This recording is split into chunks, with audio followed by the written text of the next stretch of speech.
I don't want us to get closed out before I tell this story on Coach Ford. It's my favorite all the time. I have massive respect for him, but as he sits up here and talks about what a tough coach he is, that was on the field. You realize that he's the biggest charmer in the history of the world when it came to recruiting. Now, this is a true story.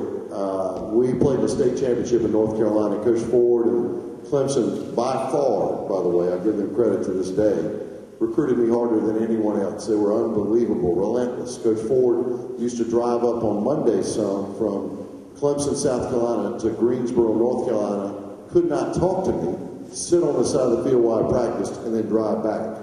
That's during the season or a period of time. Yeah, you went to South Carolina. My favorite Coach Ford story, though, was, this is true, the weather got bad when I was trying to see my final coaches, and Clemson was one of the top 12 of the schools.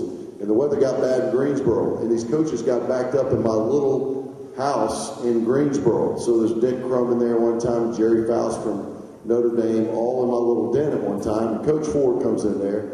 Of course, he can take over a room anywhere he goes. And all those coaches were in there awkwardly trying to talk to me about their programs and what they want to do. They didn't know how to pitch in front of each other. They'd never done that before. But Coach Ford knew how to get you.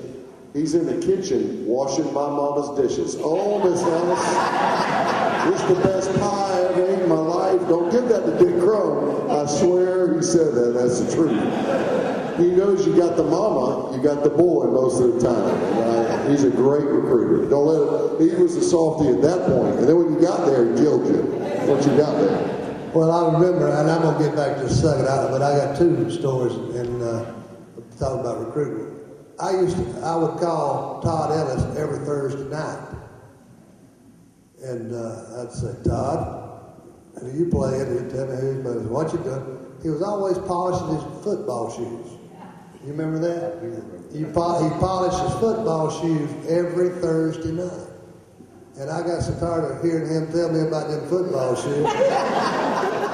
And the other one was a guy named Ira Hillary. Y'all remember him? He went to South Carolina. He was from down there where Strom Thurmond High School was at. And we thought he'd be a great option quarterback. He could flat fly. And so we were recruiting him. And like you got to talk to the mama, and you get the mama on your side, you got a shot. And mama said, well, we're going to kill some hogs next week. I said, man, that's one of my specialties, is killing hogs.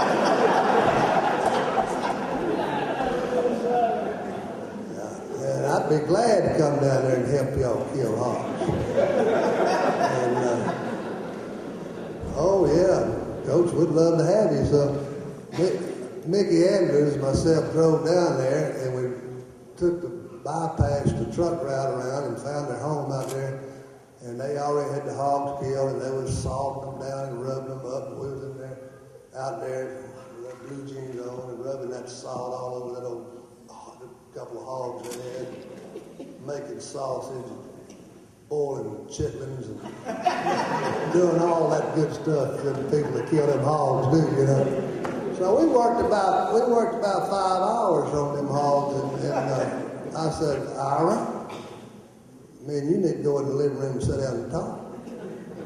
It's about time we talk about school. So he said, okay. So we went in and said, well, Ira, what do you think about going to Clemson? He said, Coach, I committed to South Carolina 2 weeks ago.